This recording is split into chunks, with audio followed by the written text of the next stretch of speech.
Vous devez entretenir vos cœurs avec profondeur. C'est très important. De l'état de votre cœur va dépendre de la façon dont vous allez parler des autres, de la façon dont vous allez parler des gens qui vous entourent même. Oui, ce sera l'état de votre cœur. Amen. Alors, bien sûr, Proverbe 4, 23, alors, ce soir, nous allons beaucoup avancer dans la parole. Donc, si vous n'avez pas le temps de tout noter, mais écrivez, inscrivez, et même si là, à l'écran, ce n'est pas diffusé, ce n'est pas grave. Proverbe 4, verset 23, nous dit qu'il faut garder son cœur plus que toute autre chose, car de lui vont venir les sources de la vie.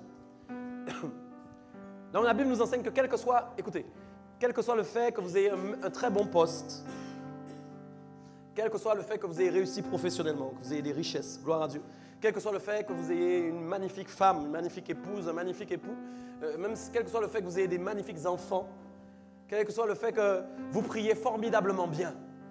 Priez formidablement bien. Quand vous-même vous écoutez prier, vous voyez que c'est formidable. Parce que quand vous adorez formidablement bien. La Bible dit, plus que toute votre louange, plus que toutes vos prières, plus que toutes vos voitures, plus que toutes vos richesses, plus que tous vos époux, vos épouses, plus que toute autre chose, je répète, plus que toute autre chose, il faut garder votre cœur. En fait, la Bible dit que vous ne pouvez pas entretenir autre chose plus que votre cœur. Vous me suivez? La Bible dit, en fait, vous ne pouvez pas entretenir autre chose, du moins, plus autre chose que votre cœur. En fait, c'est comme si vous seriez dans une grande maison et que vous disiez, tiens, ce matin, je vais commencer le ménage. Et écoutez bien, parmi les choses où vous devez rester le plus longtemps, c'est votre cœur. C'est là où vous allez rester longtemps. C'est là où vous allez revenir. C'est là où vous allez réexaminer. C'est là où vous allez reconstater. C'est là où vous allez encore revenir encore. Mes amis, c'est ça l'entretien en réalité. L'entretien, c'est revenir à chaque fois dessus. On ne peut pas entretenir quelque chose sans revenir dessus. C'est impossible. Donc, vous devez tout le temps, constamment revenir sur l'état de votre cœur. Revenir sur l'état de votre cœur. Constamment. Il y a deux choses qui sont parfaitement imbriquées. Non, pas deux. Je suis allé jusqu'à la lettre, que je ne dise pas de bêtises. La lettre E. Il y a 5 choses. Il y a 5 choses qui sont pleinement imbriquées, en fin de compte, dans le cœur. J'aimerais qu'on parle du cœur et qu'on parle du fonctionnement du cœur d'abord, pour comprendre un peu les choses. Il y a 5 choses imbriquées. La première chose, c'est la pensée. Ce sera la lettre A. La deuxième chose, la lettre B, c'est la raison. Enfin, la troisième chose, la lettre C, ce sont les émotions. La quatrième chose, c'est la volonté, la lettre D. Et enfin, la lettre E, cinquième chose, l'abondance. Okay? Ce sont les 5 points dont je vais parler avec vous ce soir. Et vous allez voir, vous allez commencer à constater, en fait, tout en parlant pendant qu'on sera dans le message, vous allez commencer à constater l'état de votre cœur. À la fin du message même, je prie qu'il y ait des gens qui viennent se repentir.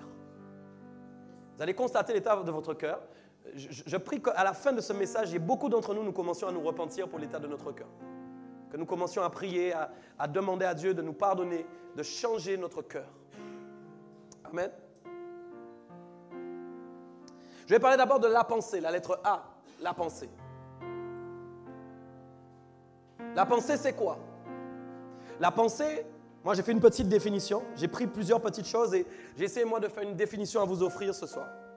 Ça ne veut pas dire que c'est une définition parfaite, mais c'est une définition qui va vous donner une vision. La pensée, c'est un ensemble de concepts, okay? Des concepts, ou encore des idées élaborées, okay?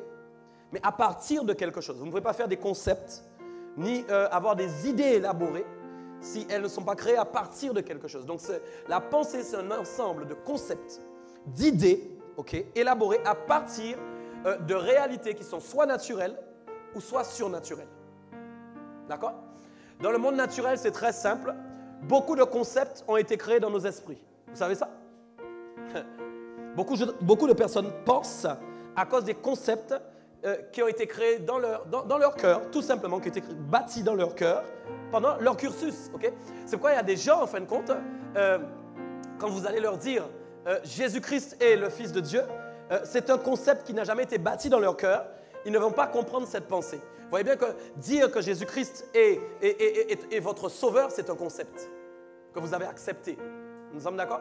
C'est une vérité, mais qui est un concept qui a été créé, bâti dans votre cœur et qui vous permet de penser que c'est vrai. OK?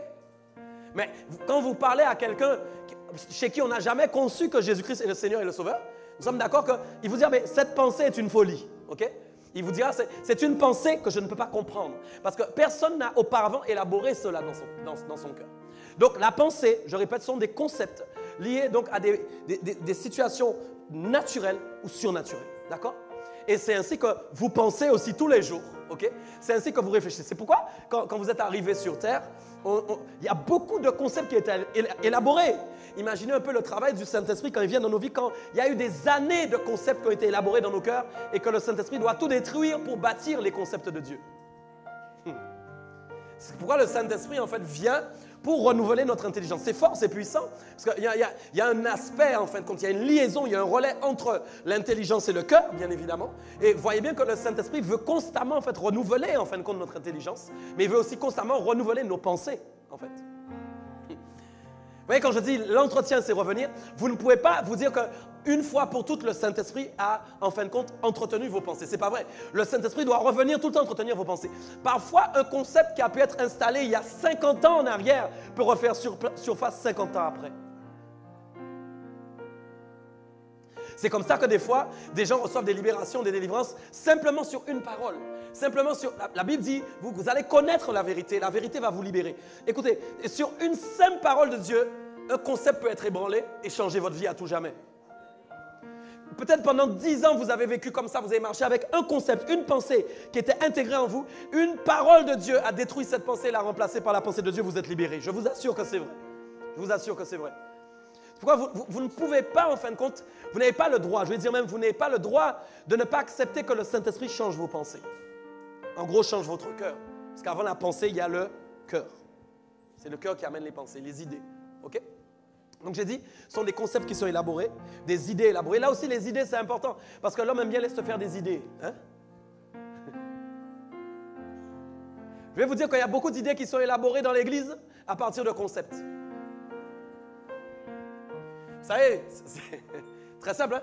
Quand on commence à avoir une sœur à côté d'un frère dans l'Église, peut-être qu'ils sont juste amis, mais comme on a l'habitude de se dire, on voit certaines choses, c'est un concept qui a déjà été intégré. Dans notre cœur, on va dire cette idée-là, ah, eux, ils sont ensemble. Peut-être qu'ils ne sont pas du tout ensemble. Mais comme dans notre tête à l'église, on ne voit pas les gens tellement, hein, on se dit, c'est un concept, ce n'est pas un concept normal, ça. Hein? Les gens, on a le droit d'être amis aussi. Hein? Allô, allô, allô, allô. On a aussi le droit d'être amis. Hein? Ce n'est pas parce qu'on côtoie quelqu'un qu'on est forcément avec cette personne. Ah, est-ce que tu me comprends bien? C'est comme ça que des idées naissent qui ne sont pas inspirées par la pensée de Dieu, mais qui sont simplement inspirées à partir de concepts, d'idées que nous nous faisons. L'homme aime beaucoup se faire des idées. Beaucoup, oh là là, mon Dieu. L'homme aime beaucoup se faire des idées. Nous n'aurions pas le temps de raconter ce soir le nombre d'idées que nous nous sommes déjà fait inutilement. D'ailleurs, je peux vous dire, je me suis fait une idée moi-même aujourd'hui. Regardez sur un message, tu me permets, servante. Et la sœur China dit, on va prendre cet exemple, il est très bon. La sœur China dit, je ne serai pas là, je ne serai pas là. Je ne serai pas là ce soir ou je ne sais plus. Je ne serai pas là ce soir-là ou je ne sais pas. Et elle a juste dit ça, je crois. Et nous avons compris en fait qu'elle ne sera pas là ici ce soir. Vous voyez ça, en fait, nous avons mal compris, en fait. Et qu'est-ce que nous avons fait? Nous avons commencé à faire, j'ai commencé à me faire des idées. Les idées, c'est quoi? C'est à partir de quelque chose qui se passe, nous faisons des idées. Mais quand tu as la sagesse du Saint-Esprit, les idées doivent commencer à se taire. Vous savez, quand vous faites trop d'idées, vous allez faire beaucoup d'erreurs. Moi, je me reprends tout le temps sur ça parce que j'ai ce défaut. Je suis un ancien impulsif, un ancien réactif. Donc, je réagis très vite. Donc, des fois, dans certaines situations, quand quelque chose arrive, je n'ai pas pris assez le temps de... Vous voyez ce que je veux dire? Parce que j'ai dans mon... Écoute bien. Dans mon ancienne vie, j'avais l'habitude... J'avais des concepts comme ça. Tu comprends? Donc, comme les concepts, parfois, il faut du temps, il faut du temps. Il y a des fois, ils veulent revenir. Est-ce que tu comprends? J'aimerais te dire, il y a des idées qu'il ne faut pas te faire.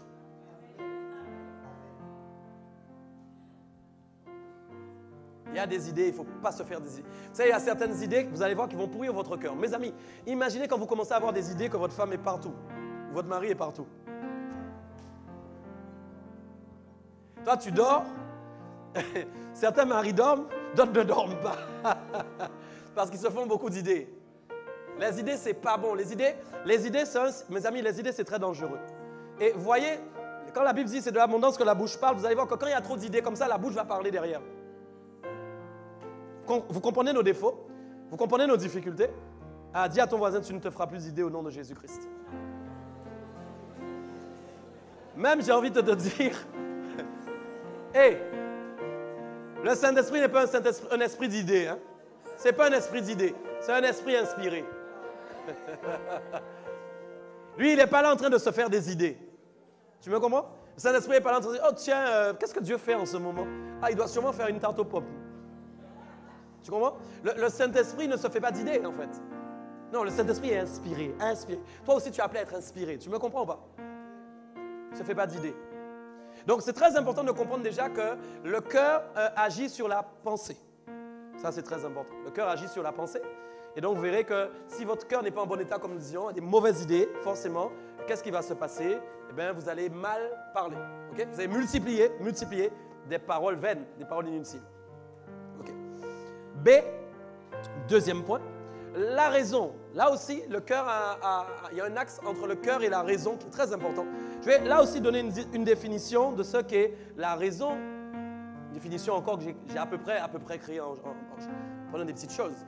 La raison, en réalité, c'est ce que l'esprit humain considère comme vrai ou faux.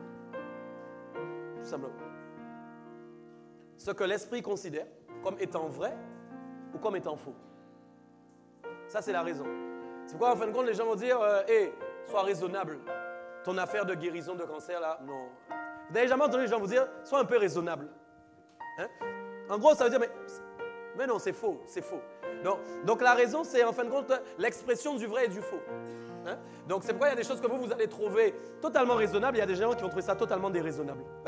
Donc là encore, selon les conceptions, les idées qui ont été bâties dans les cœurs, vous allez avoir un raisonnement différent que les autres raisonnements. Okay? Et c'est pourquoi les scientifiques ont beaucoup de difficultés. Pourquoi? Parce que depuis leurs études, imaginez un peu, depuis à l'école, alors déjà c'était des matheux, des scientifiques, etc. Les gars mangent de l'algèbre, des choses que je ne mangerai jamais. Je peux vous le dire parce que pour moi ça n'a pas bon goût. Et regardez bien, ils mangent ça et puis ils vont après en école encore, puis d'ingénieurs, etc. Quand les gars arrivent à la NASA, mais écoute-moi bien, ils ont vu les étoiles, ils ont vu la Lune et tout. On a bâti dans leur cœur l'idée que toutes ces choses sont scientifiques, que toutes ces choses sont naturelles. Et toi, tu viens lui dire qu'il y a un Dieu qui a créé tout ça. Mais tu es complètement déraisonnable.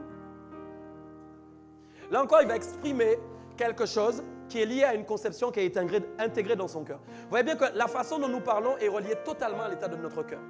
Totalement relié à tout ce qui a été conçu dans nos cœurs. Okay? Donc, c'est pourquoi la raison aussi, c'est un point très important. Et nous allons continuer dessus justement parce que, regardez bien, Proverbe 3, verset 3 nous dit que la bonté et la fidélité ne t'abandonnent pas, lis-les à ton cou, écris-les sur la table de ton cœur. OK. Écris-les sur la table de ton cœur. La bonté et la fidélité. OK. Bonté et fidélité. OK. Donc, c'est deux choses que la Bible cite ces deux éléments comme étant deux éléments très importants, mes amis. Vous savez, il y a une différence, en fin de compte, entre quelque chose qui est gravé en fait, dans le cœur, c'est quelque chose qui est vraiment installé en profondeur. Et la Bible dit que ces deux choses, la bonté et la fidélité, sont des éléments essentiels pour pouvoir bien parler, bien communiquer. Moi, je vous le dis, et bien s'exprimer. Nous allons le voir plus loin. La bonté, qu'est-ce que c'est? J'ai pris quelques références, quelques synonymes de la bonté biblique. La bonté biblique, c'est la grâce, la miséricorde, la bienveillance, la bonté, l'amour, l'attachement, la faveur, l'affection, la piété, la compassion, le fait d'être bienfaiteur, le fait d'être aimable, la clémence, l'éclat, le bien. Waouh! Vous imaginez? Imaginez que quand vous intégrez la bonté dans votre cœur, regardez tout ce qui va sortir de votre vie. Ce n'est pas une chose seulement. La bonté pour Dieu, ce n'est pas juste un mot. La bonté, c'est large. C'est une manière de vivre. C'est une manière de vivre, une manière de parler, une manière d'exprimer les choses. Donc, quand la Bible dit qu'il faut graver la bonté dans le cœur, il faut comprendre que, mes amis, ce n'est pas juste anodin. Ce n'est pas en surface. C'est en profondeur que la bonté doit être installée dans vos cœurs. En profondeur. Okay? Et la Bible dit encore la fidélité. Fidélité qui veut dire vérité. Okay? Ou encore être intègre, avoir de l'assurance, avoir de la sécurité, de la bonne foi. Est-ce que vous voyez un peu les choses? Donc, ce sont des éléments forts qui vont nous permettre, vous allez voir, de parler d'une certaine manière. Okay? Il y a encore Proverbe 6, versets 20 à 22 qui dit « Mon fils, garde les préceptes de ton père et ne rejette pas l'enseignement de ta mère. Lis-les constamment sur ton... Attache-les à ton cou. Ils vont quoi? Ils vont te diriger dans ta marche. Ils vont te garder sur ta couche. Et ils vont te parler quand? Quand? Okay. J'aimerais vous dire qu'il y a 3 dimensions dans ce passage. 3 dimensions. La Bible dit qu'en fin de compte, quand nous installons ces choses dans nos cœurs, regardez bien, nous allons marcher, premièrement. Tu es là? Deuxièmement, la Bible dit quoi? Je vais dormir. Tu es là? Et troisièmement, la Bible dit quoi? Je vais me réveiller. Les amis, ça, marcher, dormir et se réveiller. Vous savez que c'est 3 choses essentielles pour la vie d'un homme. Si tu marches plus, ta vie est finie. Si tu dors plus, ta vie est terminée. Et si tu ne te réveilles plus, ta vie est terminée. Regardez bien ce que la Bible dit. Regardez bien ce que la Bible dit. La Bible dit qu'à partir du moment où un homme a décidé d'intégrer la bonté et la fidélité dans son cœur, qu'est-ce qui se passe? Il est sûr de marcher, il est sûr de dormir, il est sûr de se réveiller. J'aimerais vous dire que l'insomnie est un signe, est le signe que votre cœur n'est pas en bon état.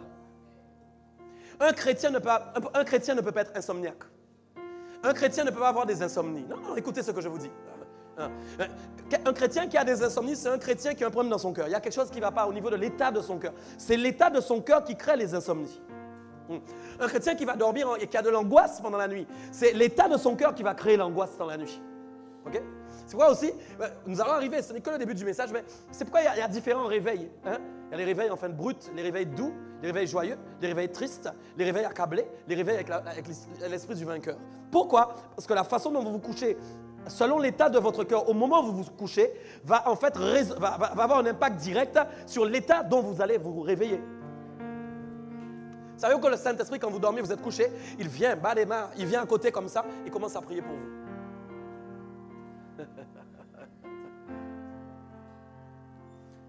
Le Saint-Esprit aime votre cœur plus que toute autre chose.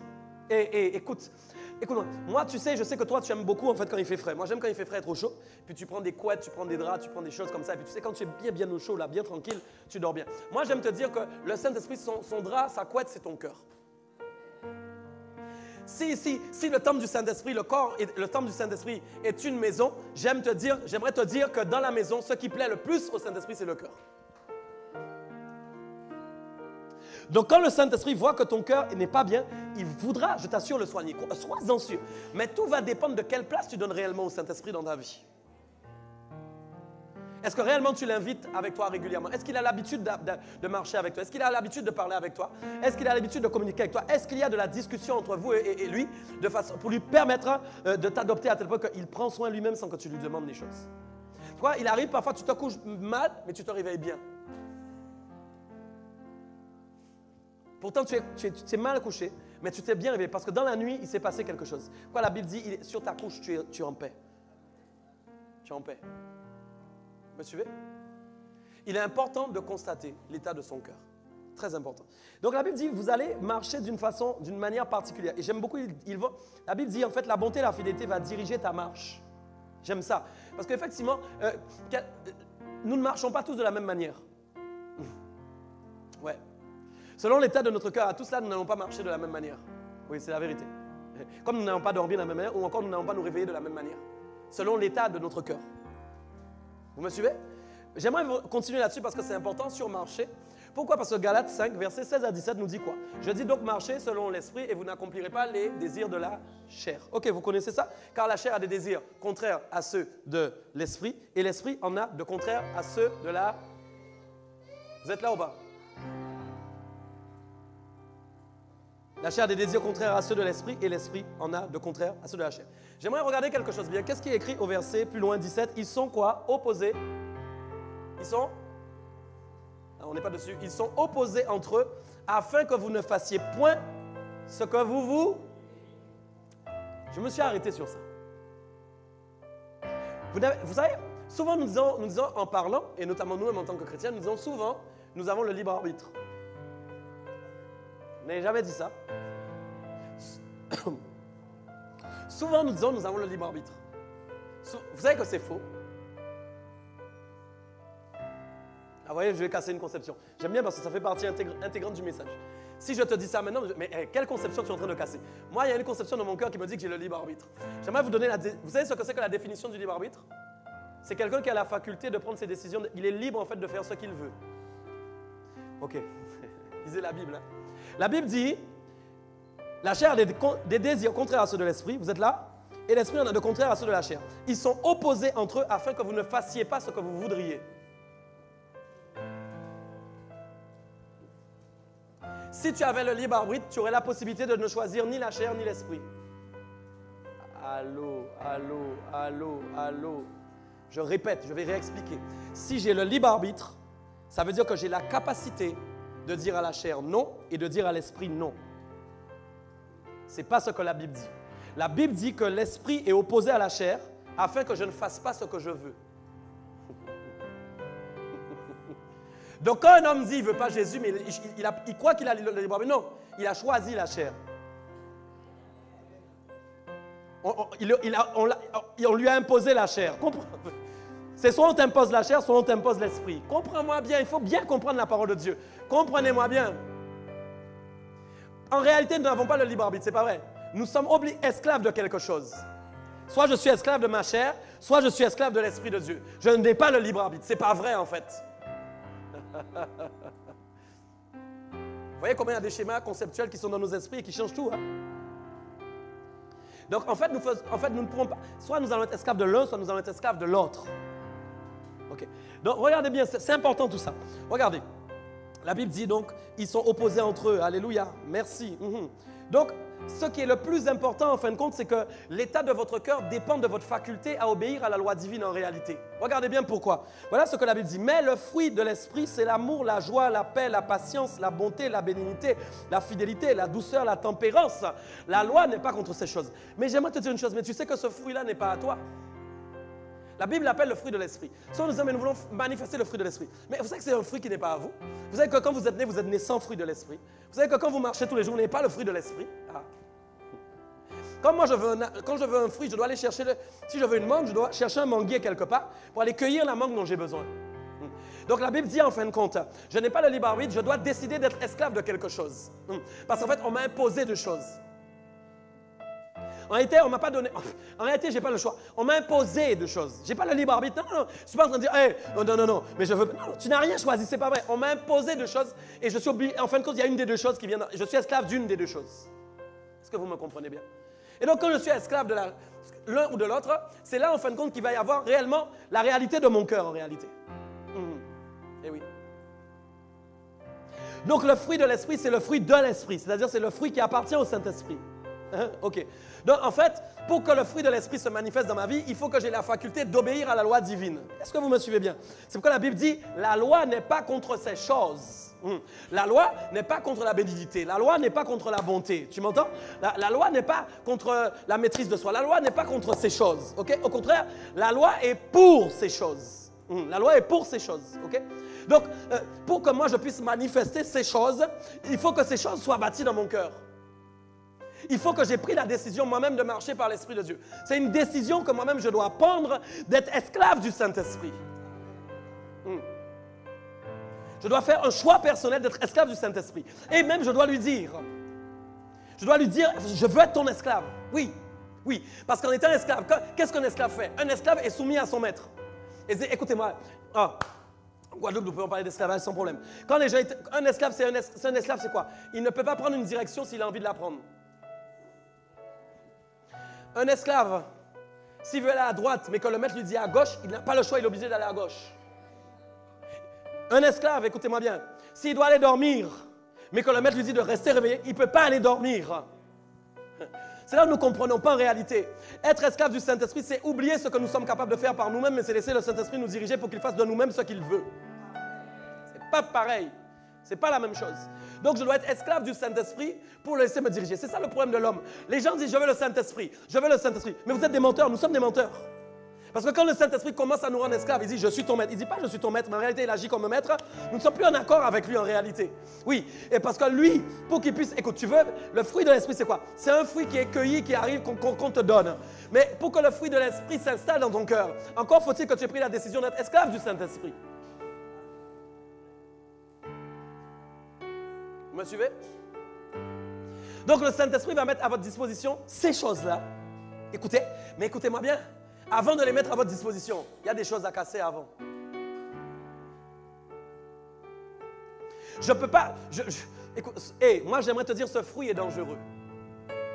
Mais dans le bon sens. C'est un fruit qui est hyper bon. C'est un fruit qui est hyper bon. Tu m'entends bien? C'est un fruit qui en même temps tu le manges, il fait mal. Tu n'as jamais mangé un fruit comme ça. Un fruit qui en même temps est bon et doux et sucré, mais en même temps il a mauvais goût. Pourquoi? Parce que le temps qu'il manifeste tout ce qu'il a en lui. Vous savez, j'oublie comment on dit, les fruits ont des... les propriétés, si vous voulez. Bon, le temps que toutes les propriétés se manifestent en toi, tu comprends ce que je veux te dire? Il faut qu'il se passe des choses, ok? Et les propriétés de ce fruit vont se manifester réellement quand toutes les choses qu'il y aura à faire avant seront faites. Je ne peux pas poser de la bonté sur de la méchanceté. Sinon, ça donne de la bonchesté. Dieu n'aime pas la bonchesté. Il aime la bonté. Donc, je ne peux pas, en fait, c'est ça notre problème souvent. C'est pourquoi le verset est dangereux quand il dit c'est de l'abondance du cœur que la bouche parle. Là où sera ton cœur, là où sera ton trésor. Parce qu'en fait, en réalité, ça fait peur parce que tu vas voir réellement l'état de ton cœur. Nous aimons bien fonctionner avec la bonchesté. Parce que quand il y a un peu de bon qui sort, on se dit on est bien. Puis quand on se rend compte que la méchanceté est encore là, on se dit waouh, ça fait mal. Pire encore quand les gens ne voient pas la méchanceté alors qu'elle est là. Le fruit du Saint-Esprit est un fruit qui est à disposition, mais des fois, nous créons nous-mêmes les obstacles. Dieu n'a pas mis d'obstacles au fruit du Saint-Esprit, mais nous-mêmes, nous avons créé nos propres obstacles. J'aimerais t'en parler ce soir, c'est très important. Et petit 1, premier obstacle, la fermeté et le joug que vous choisissez. Ce n'est pas E-E-S-T, hein, c'est deux choses. La fermeté, 1, et 2, le joug que vous-même, vous allez décider de choisir. Ok? Regardez bien ce que Galates, chapitre 5, verset 1 dit. Demeurez donc ferme et ne vous laissez pas mettre de nouveau sous le joug de la... Vous êtes là? Demeurez donc ferme. Ne vous laissez pas mettre de nouveau sous le joug de la servitude. OK? Voilà. J'aimerais te dire, en fin de compte, tu as le choix, tu dois choisir. Christophe, tu peux faire pause. Je vais continuer ça. Amen. OK. Vous avez deux choix, écoutez bien ce que je vous dis. OK? Vous pouvez choisir vous avez le choix de choisir entre la mollesse et la fermeté. Entends-moi bien. Dieu te laisse choisir entre la mollesse et la fermeté. Dieu ne t'oblige pas. La mollesse, c'est le contraire de la fermeté. OK? Mais la Bible va dire, écoutez bien, regardez bien, demeurez comment? Demeurez donc ferme. Est-ce que vous m'entendez bien? Donc, le Seigneur nous appelle à être ferme. Vous savez, c'est quoi être ferme? Mes amis, c'est être rigide avec certaines choses. C'est être dur avec certaines choses. Il y a certains aspects dans vos vies où vous avez besoin d'avoir beaucoup de fermeté. Et parfois, vous manquez de fermeté. Et le contraire de la fermeté, c'est quand vous êtes mou dans les choses. Écoutez bien. La Bible dira, premièrement, vous devez être ferme. Deuxièmement, ne vous mettez pas de nouveau sous le joug de la servitude. C'est très important de constater sous quel joug vous vous êtes mis. La fermeté est liée au choix du joug. J'aimerais vous expliquer pourquoi. Certaines fois, vous allez fréquenter des gens et ces gens-là, en fin de compte, veulent vous mettre sous un joug étranger. C'est pourquoi je vous dis ce soir, choisissez bien vos amis parce que les amis que vous choisissez vont créer aussi vos propres concepts et vos propres idées qui vont après vous donner certaines paroles que vous ne deviez pas avoir. C'est pourquoi dans le choix des amis, il faut être ferme. Si d'abord tu n'as pas la fermeté dans le choix des amis, mais que tu es mou dans le choix des amis, tu es trop émotionnel, tu es trop dans la passion, tu es trop dans le compromis, qu'est-ce qui va se passer? Tu vas te laisser te mettre sous un joug. Quand vous êtes sous un joug étranger, vous créez déjà un premier obstacle au Saint-Esprit, au fruit du Saint-Esprit. Dites-vous que c'est une barrière que vous avez érigée et qui vous empêche d'aller récupérer le fruit du Saint-Esprit. Mes amis, se mettre sous un joug étranger, mes amis, c'est se mettre aussi avec des gens qui vont corrompre les bonnes mœurs. Est-ce que vous en m'attendez? Là où vous venez à l'église et que la Bible vous dit en fin de compte, oui, ne soyez pas dans certaines soirées, ne soyez pas dans certaines situations et que finalement vous vous y retrouvez, vous acceptez parce que vous n'avez pas été assez ferme avec vous-même et assez ferme avec les gens. Souvent aussi dans les émotions et dans les sentiments, nous ne sommes pas assez ferme avec les gens. C'est pour ça que c'est bien d'être ami avec les gens. Amen. Mais des fois, il ne faut pas être trop ami non plus avec eux. Pourquoi je dis toujours à un ministère, attention aussi, même dans le ministère, si on est trop ami avec les gens après, vous n'aurez plus de limites. C'est comme ça qu'on arrive à se mettre sous un joug étranger. Est-ce que vous comprenez bien? Parce que nous avons manqué de fermeté. Retiens ça bien. Je me retrouve forcément sous un joug étranger si je manque de fermeté. Oui. C'est pourquoi il faut que je sois ferme avec certains choix. Il faut que je sois ferme dans certaines décisions. C'est pourquoi, en fin de compte, il y a des gens qui ne peuvent pas aimer les pasteurs parce que des fois, ils sont trop fermes. Il faut être ferme, mes amis. Ah, dis à ton voisin, sois ferme au nom de Jésus. Eh oui. Eh oui. Eh oui. Amen. Nous devons être fermes. Donc ça, regarde bien, c'est un premier obstacle que je t'ai expliqué qui est très important. Dans certaines situations, nous manquons de fermeté. Pourquoi? Parce que nous avons déjà été trop loin dans certaines situations. Vous verrez que quand écoutez ce que je dis, quand certaines situations étaient loin, même si au départ vous étiez ferme, votre fermeté est en train de se transformer en pâte à modeler. Pourquoi vous êtes déjà arrivé trop loin? Ah, suivez-moi bien. Quand vous arrivez trop loin, il est déjà trop tard. Il y a des limites à ne pas dépasser. Écoutez ce que je vous dis. Très important. Quand il y a dans certaines situations, vous êtes arrivé ferme, mais maintenant vous êtes mou comme des pâtes à modeler. Oui, parce que vous avez laissé les choses s'envenimer. Vous avez laissé les choses prendre le dessus. Résultat, vous vous trouvez sous un joug étranger. Un joug qui n'est pas celui de Dieu. Écoutez-moi bien, tout joug qui n'est pas de Dieu est un joug étranger. Je ne sais pas si je t'ai parlé. N'essaie pas de faire des sélections de jougs intéressants. Parce que peut-être tu vas te dire, il y a des jougs qui sont intéressants. Hein. Celui-là me permet de prier. Écoute, si ce n'est pas Dieu, je parle des jougs. Si ce n'est pas le joug de Dieu, tous les autres jougs sont étrangers. Le seul joug qu'on doit trouver sur toi, c'est le joug de Dieu. C'est le joug de Dieu. On se comprend ou pas? Soyez ferme avec les gens. Amen. Soyez mou avec Dieu. Vous ne m'avez pas compris. Vous ne m'avez pas compris, hein? Mais oui. Soyez ferme avec les gens, mais soyez mou avec Dieu.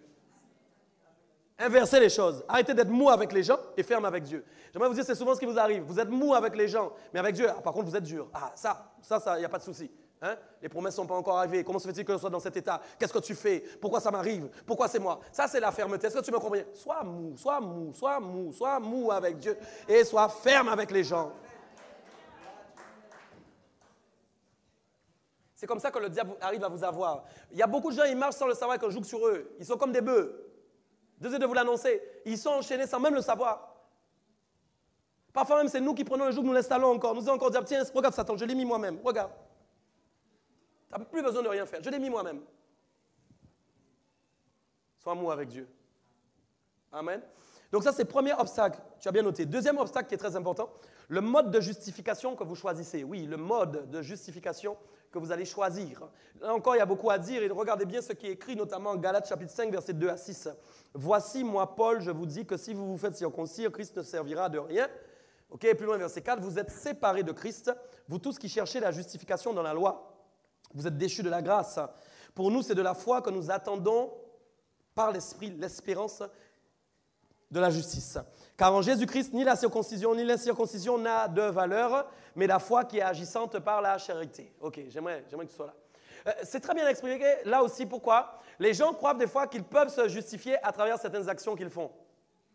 Il y a une seule chose qui justifie, c'est la foi à travers l'amour. Regardez bien, ça c'est important. C'est facile. Là, il y avait un contexte. Regardez cet obstacle. Les pharisiens même avaient mis un obstacle eux-mêmes à la manifestation du fruit de l'esprit dans leur vie. Comment? Ils pensaient en fin de compte qu'en agissant avec certains préceptes de la loi, c'est bon, ils étaient justifiés. Est-ce que tu me comprends bien?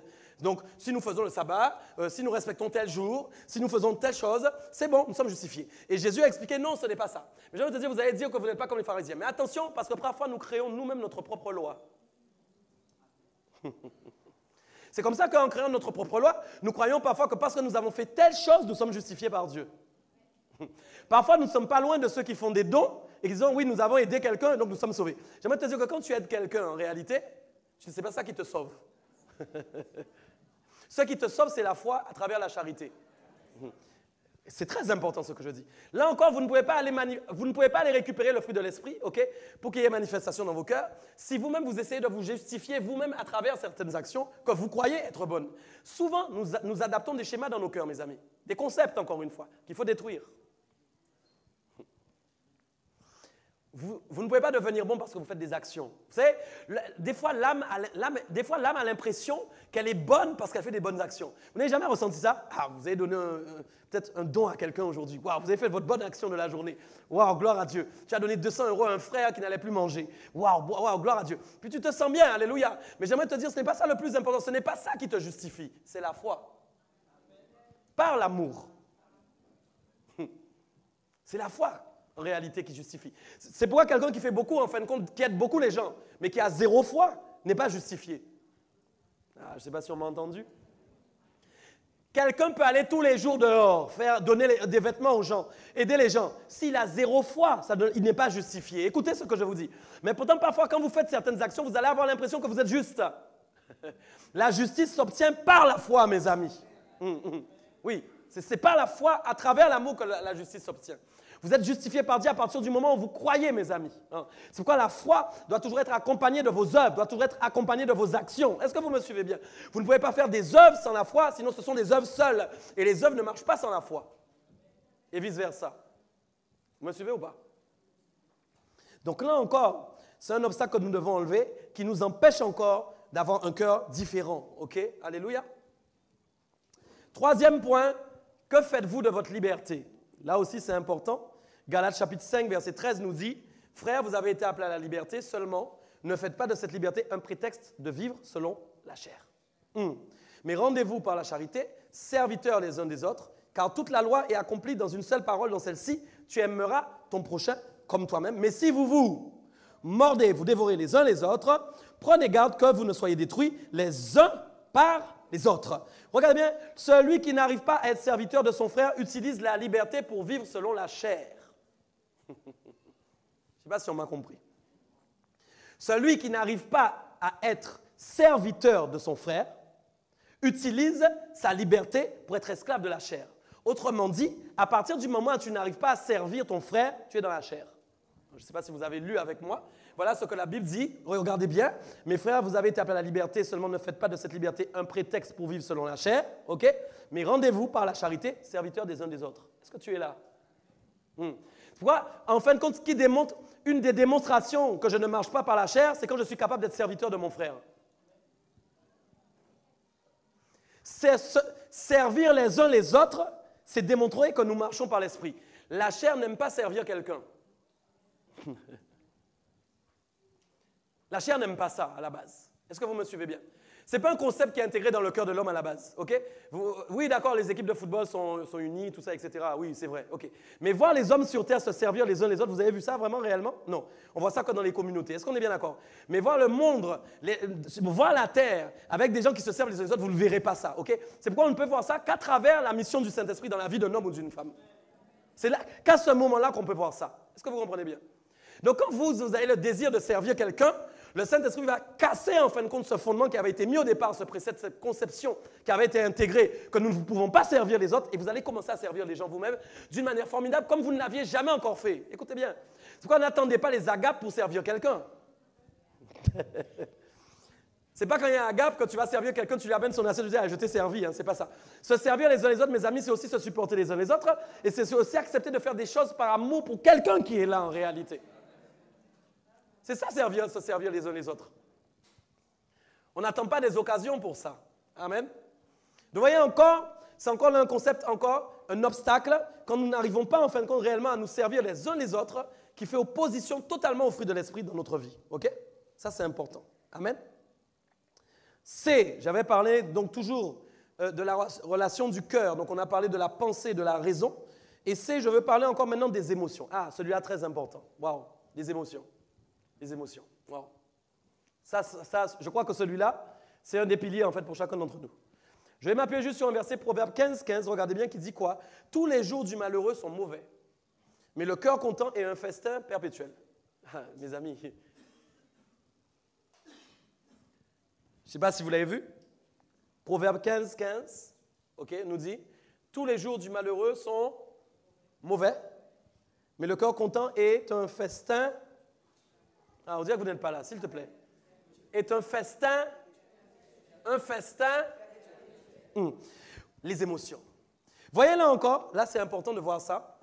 Tous les jours du malheureux sont mauvais. Quand le cœur de quelqu'un est malheureux, il verra tous ses jours noirs même quand il fait beau. Beaucoup de gens sont chrétiens mais ont un cœur malheureux. Résultat, quand ils viennent même dans l'église, ils voient les gens dans la joie, ils ne comprennent pas qu'est-ce que les gens font. C'est comme ça que vous pouvez être dans la même communauté et ne pas vivre ce que la communauté vit. Écoutez, c'est très important parce que le Saint-Esprit veut que toute la communauté vive la même chose. Mais c'est pourquoi vous devez voir que quand, en fin de compte, vous voyez tous les jours, écoutez, même quand il faut beau, vous voyez le ciel gris, vous devez vous dire que votre cœur est malheureux. Écoute, si ton cœur est malheureux, tu dois faire quelque chose dans la prière. Un chrétien ne peut pas accepter d'avoir un cœur malheureux parce qu'en réalité, tu as tout reçu de Dieu pour être heureux. Je ne parle pas des richesses du monde, mais Dieu t'a tout donné pour être heureux. On va voir, il y a des versets qui en parlent. Mais écoutez bien, mes amis, la Bible dit à partir du moment où quelqu'un a le cœur malheureux, mes amis, cette personne, tous les jours, mes amis, tous les jours sont mauvais. Je ne sais pas si vous vous rendez compte. Donc en fait, même qui reçoivent un cadeau, qui n'en reçoivent pas, il y a des gens, ils reçoivent des choses, ils sont bénis, mais ils sont malheureux, ils voient tout gris quand même, parce que c'est le cœur qui n'est pas traité.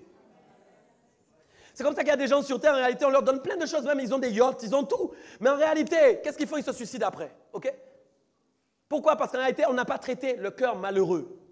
Donc un homme qui a le cœur malheureux, tu pourras lui faire tous les cadeaux que tu veux, il ne sera pas heureux.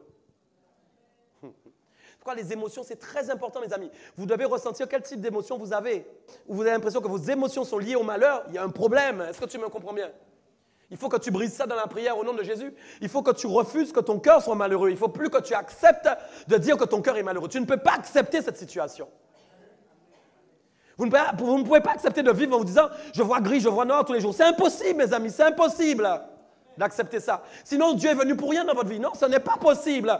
Dieu est venu amener l'arc-en-ciel. Dieu est venu amener le ciel bleu. Dieu est venu amener le soleil. Qu'il grêle, qu'il neige, qu'il vente. Vous devez être heureux.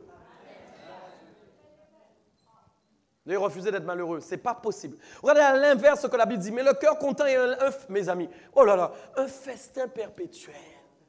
C'est-à-dire, écoute-moi bien. Toi, tu es là, tu es malheureux. Moi, je suis juste content. Vous savez que content, ce n'est pas un mot fort. Content, c'est quoi?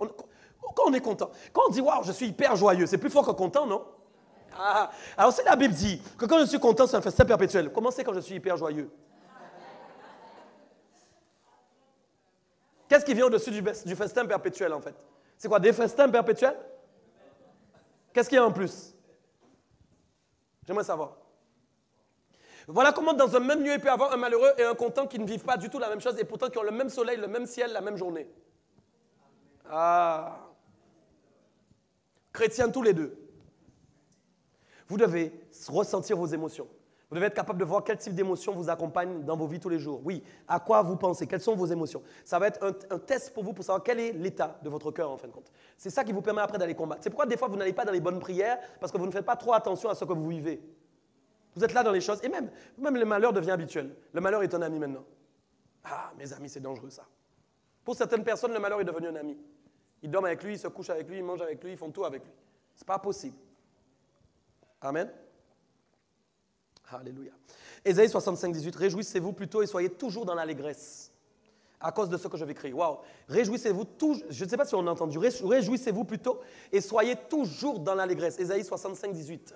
Soyez toujours dans la... est-ce que quelqu'un est là? Soyez toujours dans l'allégresse.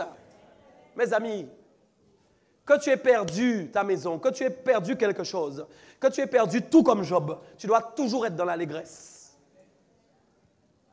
Ah, tu as raté vraiment un vrai amen. C'était pas un amen, hein, ça. C'était vraiment un amen réfractaire. 2 Corinthiens 13, 11. Au reste, frères, soyez toujours dans la joie. Perfectionnez-vous, consolez-vous, ayez un même sentiment. Vivez en paix et Dieu, le Dieu d'amour et de paix sera avec vous. Waouh, waouh, waouh. Écoutez bien, quelqu'un qui est dans la joie, la Bible promet que Dieu sera toujours avec lui. En gros, ça veut dire quoi? Dieu n'est pas trop avec les gens qui sont malheureux alors qu'ils connaissent Dieu. Ah, je vais dire ça autrement. Dieu est avec le malheureux qui ne le connaît pas. Mais Dieu ne peut pas être avec le malheureux qui le connaît. Enfin, même, attends, bref. Le malheureux qui ne le connaît pas, qui accepte d'être malheureux. Ok, Dieu est avec lui. Il va l'aider à remonter pour qu'il aille à Christ. Ok, amen. Mais le chrétien qui connaît Dieu, il devient malheureux, Dieu n'est plus avec lui. Parce que Dieu est venu constater, il est venu amener dans sa vie la joie.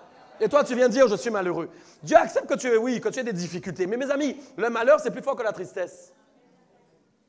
Il y a une différence entre dire à Christ, je suis triste, et je suis malheureux. Malheureux veut dire en fait que tout ce que Dieu a fait ne sert plus à rien. Mes amis, le malheur, mais le malheur, c'est quand nous sommes à zéro. Le malheur, c'est quand c'est fini. Quand un malheur tombe sur la vie de quelqu'un, okay, c'est fini. Alors, bien sûr, on peut avoir des grosses épreuves, des difficultés, ça peut arriver. Je ne dis pas ça. Mais nous devons comprendre que pour que Dieu reste à marcher avec nous, nous ne pouvons pas marcher, nous, malheureux, tous les jours. Ce n'est pas possible.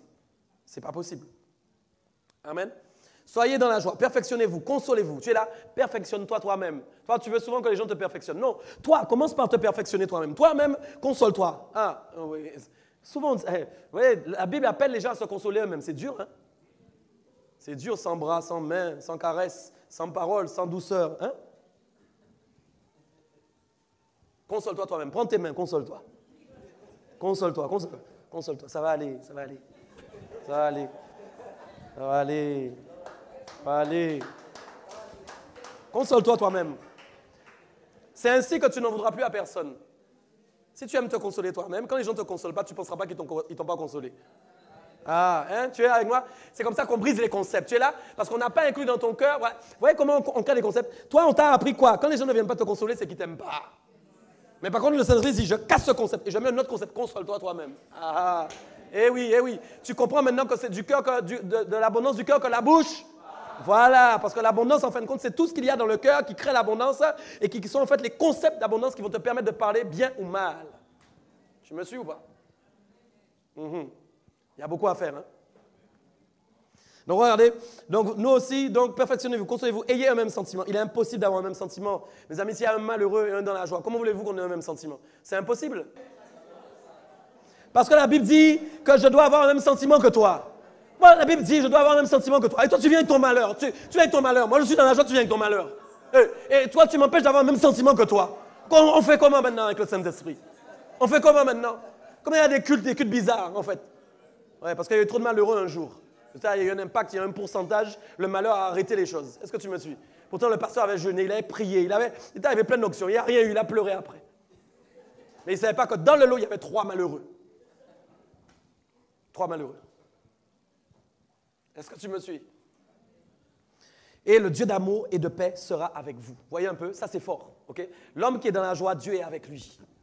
Quand tu vois que quand quelqu'un est alors dans des difficultés, mes amis, proche du malheur justement, et que la personne dit à Dieu, je suis dans la joie quand même, ouais.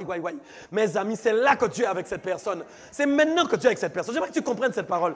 C'est pourquoi il te dit, sois toujours dans la joie, sois toujours dans la joie, qu'il n'y ait rien qui t'empêche d'être dans la joie. Force-toi à le dire, même quand ça fait mal, même quand ça casse les dents, dis-le quand même. Dis-le quand même. Dis-le, je suis dans la joie. Amen. C'est ça. Vous devez dire vous êtes dans la joie. Je t'assure, il y a des malheurs, c'est comme les toilettes, ça ne veut pas sortir. Ah, je t'assure. Quand ça ne sort pas, c'est parce que là, tu es constipé. Tu es constipé dans le malheur. Quand tu arrives au niveau de la constipation dans le malheur, déjà, ce n'est pas bon. Là, il va falloir prendre les produits, tu sais, pour que tu sois plus constipé, là, et que ça sorte au nom de Jésus. Et le produit, c'est la joie, la joie, la joie. Bois de la joie, bois de la joie. Tu vas commencer à... Tu vas voir un peu, et ça va aller mieux. Et les choses vont partir, les choses vont sortir au nom de Jésus-Christ. Amen. Tu dois faire l'effort. 1 Thessaloniciens 5,16 dit, soyez toujours joyeux. Soyez toujours joyeux. Mais attends, on va arriver, je n'ai pas encore fini avec toi. Il y a des choses en fin de compte que la Bible enseigne encore dans 1 Thessaloniciens 5. Vous allez voir si on prend le chapitre, alléluia. La Bible enseigne des choses extraordinaires, justement, qui vont nous permettre d'être toujours joyeux. J'aime ça avec le Seigneur. Voilà comment être joyeux, mes amis. Voilà comment être joyeux. Vous savez, comme j'ai dit tout à l'heure, qu'il y a des choses qui font obstacle et qui nous empêchent d'aller cueillir le fruit de l'esprit. Là aussi, pour être dans la joie, il y a des choses qui font obstacle et qui nous empêchent, en fin de compte, d'être dans la joie. Premièrement, voilà un des avertissements, un des obstacles. Il faut d'abord, la Bible dit, avertir ceux qui vivent dans le désordre. Oui, mes amis. Pourquoi? Parce que vous savez, le contraire de la joie, ce sont les problèmes qui les créent. Et la Bible dit qu'il faut avertir ceux qui vivent dans le désordre. Pourquoi? Mais mes amis, si nous sommes dans une communauté et que les gens vivent dans le désordre et que nous ne leur disons rien, vous croyez que nous allons être dans la joie? Non, vous ne serez pas dans la joie. C'est quoi? C'est déjà un premier obstacle. S'il y a trop de désordre quelque part, il n'y a pas de joie. Je suis en train de t'enseigner des choses qui ne doivent pas se faire pour que tu sois tout le temps dans la joie. Donc c'est pour ça que dans l'église, quand les gens vivent dans le désordre, il faut les reprendre, mes amis. Je dois les reprendre. Vous devez les reprendre aussi. Oui, parce que le désordre va enlever votre joie un jour. Imaginez qu'il y ait plein de gens dans le désordre dans l'église. Mais qu'est-ce qui va se passer? Il n'y aura plus de joie. Il n'y aura plus de joie parce que le désordre va amener les problèmes. Eh oui.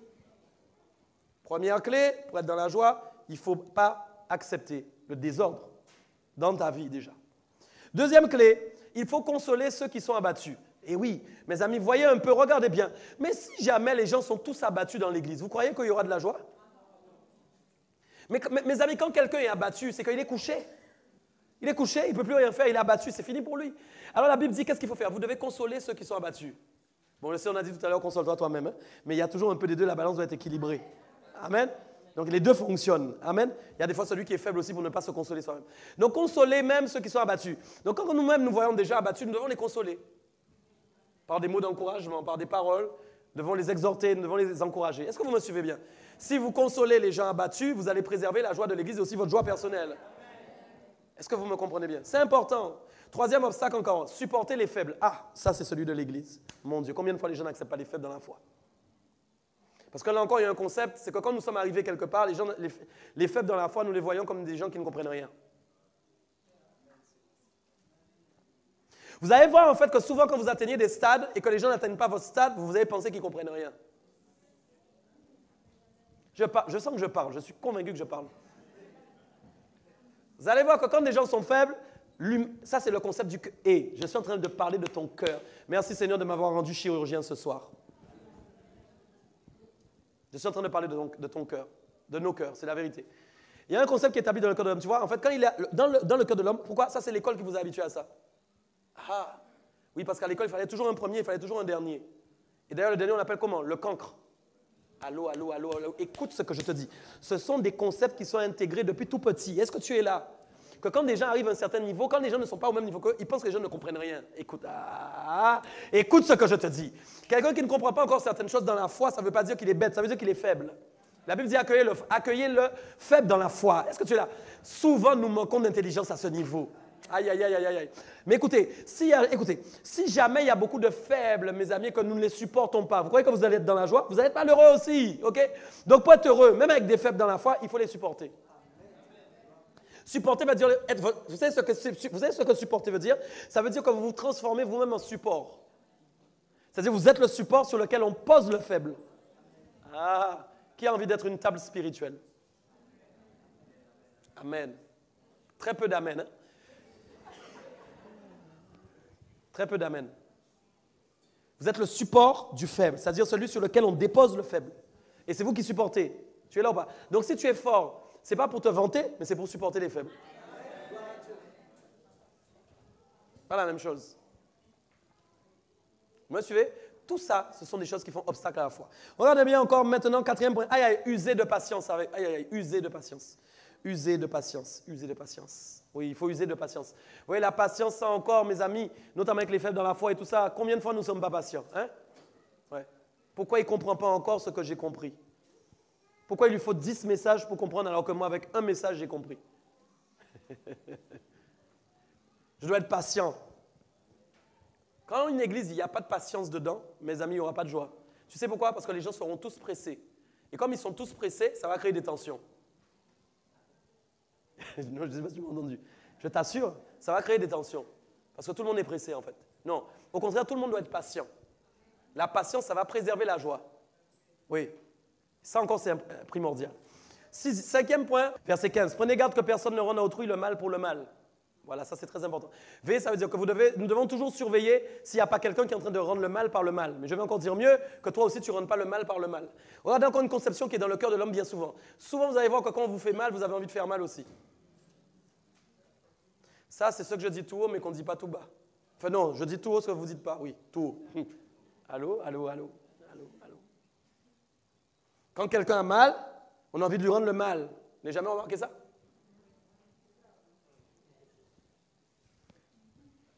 Il y a un cœur parfait ici, il est où? Ça, en fait, c'est là où vous devez voir l'état de votre cœur. C'est ça que nous sommes en train de parler aujourd'hui. C'est comme ça qu'en fait, quand vous êtes encore au niveau où il y a une fondation dans votre cœur qui a envie de rendre le mal par le mal, vous allez voir que vos paroles aussi vont être pareilles. Donc, la Bible dit veillez à ce qu'il n'y ait personne qui rende le mal pour le mal. Donc, si nous-mêmes nous voyons quelqu'un qui fait ça, nous devons l'arrêter. Vous imaginez si dans toute une église, tout le monde se rend le mal pour le mal? La Bible dit, mes amis, nous serons comme des chiens enragés, des tigres. Ce ne sera plus une église ici, ce sera un zoo. Je vous assure, un cirque. Ce sont des choses, si nous ne prenons pas garde, une église peut être détruite. Hein?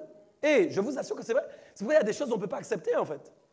Une église peut se détruire que par les gens à l'intérieur. De l'intérieur d'elle-même. Il n'y a même pas besoin d'aller chercher dehors. De l'intérieur, de l'intérieur.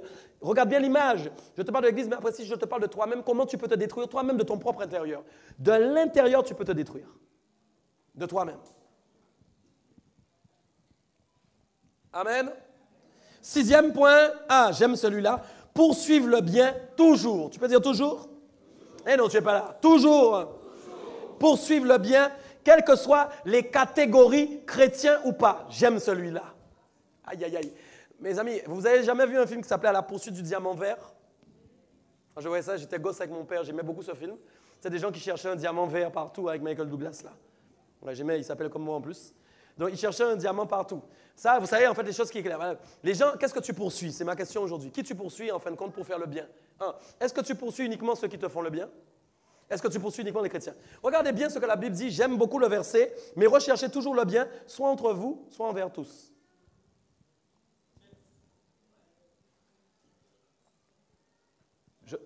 Soit entre eux, soit envers. Moi, je t'assure, souvent nous arrêtons soit entre vous. C'est-à-dire que la Bible dit que tu dois chercher le bien, quelle que soit la personne en fait. Soit envers tous, soit envers nous-mêmes. Que ce soit ici, que ce soit à l'extérieur. Vous devez poursuivre. Vous savez, mes amis, une poursuite, vous savez que c'est puissant. Vous savez, c'est quoi une poursuite? Mes amis, une poursuite, vous savez, c'est quoi? Une poursuite, c'est franchir les obstacles. Une poursuite, c'est aller, quelles que soient les péripéties qui arrivent. C'est ça dans le film. On essaie, il y a des gangsters, il y a des voleurs, il y a des coups de fusil et tout ça. Et vous, vous êtes là en train de courir après les gens pour leur faire du bien. Oui, oui, même, ils vous rembarrent, mais vous leur faites du bien. Oui, oui. Et soit tu cours encore. Il dit, tu es laid, tu es moche. Tu cours encore derrière lui. Et tu es encore derrière lui en train de le poursuivre avec le bien. Mais Jésus t'aime. Mais je t'aime quand même. Oui, oui, oui. C'est ça. Qu'il soit ici ou qu'il soit dehors. Ça ne fera pas obstacle à ta joie. Quand tu ne poursuis pas les gens pour leur faire le bien, ça va enlever ta joie aussi. Parce que dès qu'ils vont te faire mal, tu auras mal et tu vas rester sur le mal. Mais si tu es habitué à poursuivre le bien dans la vie de ces gens, ta vie sera différente en fin de compte. Tu ne verras même pas le mal qu'ils t'ont fait. Parce qu'en réalité, tu es devenu comme Indiana Jones, là, comment on les appelle, un chercheur, comment on l'appelle encore? Bon, j'oublie. Un explorateur, voilà. Tu seras un explorateur du bien. Amen. Un explorateur du bien. C'est ça la vérité. Amen. 6e point. Non, dernier point, pardon. J'ai fini sur le 6, donc c'est bon. Amen. Ensuite, 4e lettre, la volonté. J'ai parlé du cœur et j'ai dit qu'il y avait aussi un processus de volonté à travers le cœur. Et Proverbe 11, verset 20 nous dit « Ceux qui ont le cœur pervers sont en abomination à l'Éternel, mais ceux dont la voie est intègre lui sont agréables. » Certes, le méchant ne restera pas impuni, mais la postérité des justes sera sauvée. Je reprends. Ceux qui ont le cœur pervers sont en abomination à l'Éternel, mais ceux dont la voie est intègre lui sont... Ok. Le cœur pervers est en abomination à l'Éternel. Donc, si votre cœur, écoutez bien, si votre cœur est inique, si votre cœur est pervers, vous êtes en abomination à l'Éternel. Ça veut dire que vous ne pouvez pas être dans la volonté de Dieu. C'est pourquoi j'ai dit qu'il y a aussi un lien entre le cœur et la volonté de Dieu. Vous suivez bien? Et la Bible dit, mais ceux dont la voie est intègre lui sont quoi? Agréables. D'accord. Donc ça veut dire à partir du moment où mon cœur est intègre, ça veut dire que j'entre automatiquement dans le processus de la volonté de Dieu parce que je suis agréable à Dieu. Est-ce que tu me comprends bien? Donc là encore, nous devons voir aussi dans nos cœurs qu'est-ce qui est inique aux yeux de Dieu. Qu'est-ce qui est installé dans mon cœur encore et qui me fait manifester le péché dans ma vie, qui m'empêche d'être intègre et qui m'empêche en réalité d'être dans la volonté de Dieu. Est-ce que vous me suivez bien? Tout ça, c'est important. Amen. Et enfin, dernier point, l'abondance. Je vais parler de celui-là, c'est important, l'abondance. Matthieu 12, 34 dira, « Race de vipères, comment pourriez-vous dire de bonnes choses, méchants comme vous l'êtes, car c'est de l'abondance du cœur que la bouche... » J'ai recherché en réalité qu'est-ce que voulait dire abondance en grec. Abondance en grec vient d'un mot qui se dit perissiouma et qui veut dire, écoutez bien, pas seulement abondance, mais qui dit ce qui reste ou encore superflu. J'aime beaucoup ça. Tu as entendu avec moi, ce qui reste ou encore ce qui est superflu. Donc abondance là en grec ne veut pas dire... Vous voyez la Bible, il faut vraiment lire, il faut vraiment méditer et faire des recherches. Quand le même mot, écoute-moi bien, cité dans 4 versets dans la Bible, quand le même mot dit abondance, 3 autres fois il dit reste. Suis-moi bien. Là, il y a une clé. La Bible dit que c'est de l'abondance du cœur. Voilà. Et si nous empruntons le même mot, en fin de compte, qui a été utilisé ici dans le grec, nous pouvons dire aussi c'est du reste, c'est du superflu que la bouche. J'arrive avec toi. C'est pour ça, en fin de compte, regardez bien. Wow. Écoutez, l'abondance, en fait, c'est quand, en fin de compte, c'est rempli. Okay? Mais en fin de compte, c'est le contraire, le reste. Mais le reste, c'est quoi? Le reste. Pourquoi le reste? Écoute-moi. Pourquoi le reste? Le reste, en fin de compte, c'est que quand le Seigneur, en fait, commence un travail dans ta vie, il commence un travail dans ton cœur, parfois, il reste, en fait, des choses. Est-ce que tu me comprends bien? Et donc, parfois, quand la bouche parle, ce n'est pas que de l'abondance. Écoute bien ce que je te dis. C'est aussi parce que des fois, nous avons des restes. Écoutez. L'abondance s'exprime, le reste s'exprime aussi. C'est comme ça qu'une même personne, en réalité, peut dire de bonnes choses, mais aussi des mauvaises choses. Et oui.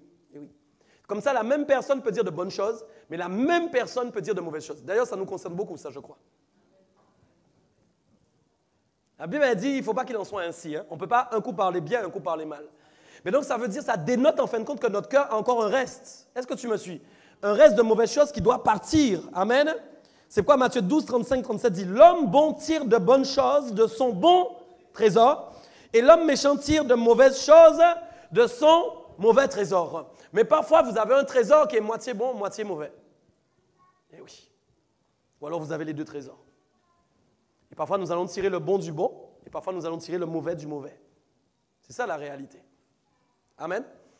Je vous le dis, au jour du jugement, écoutez bien, les hommes rendront compte de toute parole vaine qu'ils ont proférée. Car par tes paroles, tu seras justifié, et par tes paroles, tu seras... Oh, ça c'est un peu plus dur. Amen. Il faut comprendre que la Bible dit que nous serons jugés pour toute parole vaine que nous avons proférée. Je ne sais pas si vous vous rendez compte. Moi, quand je lis ce verset, à chaque fois, je me dis, mais Seigneur, mais mon cas est déjà compliqué. Si je suis... Non, mais hey, tu ne trouves pas ton cas compliqué? Chaque parole vaine que tu auras proférée, la Bible dit, ok, que tu auras des comptes à rendre à Dieu. Il serait peut-être temps d'arrêter l'hémorragie, en fait. Non, mais est-ce que vous me comprenez bien? C'est très important tout ça. Marc 7, 21, 23, je finis. Car c'est du dedans, c'est du cœur des hommes que sortent les mauvaises pensées, les adultères, les impudicités, les meurtres, les vols, les cupidités, les méchancetés, la fraude, le dérèglement, le regard envieux, la calomnie, l'orgueil, la folie. Waouh, waouh, waouh. Toutes ces choses mauvaises sortent du dedans et souillent. Je ne sais pas si vous m'avez suivi à la fin. Toutes ces choses sortent du cœur de l'homme, du dedans de l'homme et souillent l'homme. Vous voyez que ce ne sont pas seulement les démons.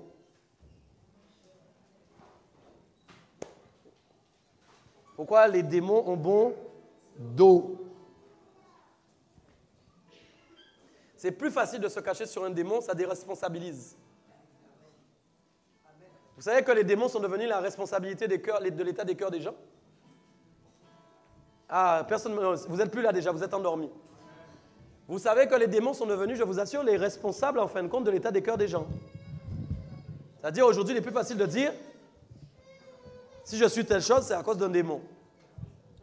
Ça évite d'aller voir son cœur. Ça évite d'aller voir son cœur, en fait. Hein? C'est mieux de... Vous savez, quand on ne veut pas prendre ses responsabilités, en général, on désoriente le sujet.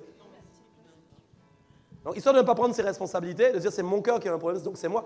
Le problème, c'est que quand on dit son cœur, c'est nous-mêmes. C'est problématique, hein? Alors, quand c'est le démon, ce n'est pas nous-mêmes. C'est une autre personne. C'est un être. Dis au nom de Jésus, ce n'est pas un démon. C'est mon cœur. Dis-le, dis-le, c'est mon cœur. C'est pas un démon, c'est mon cœur. Donc c'est mon cœur qui doit être travaillé, réellement, alléluia.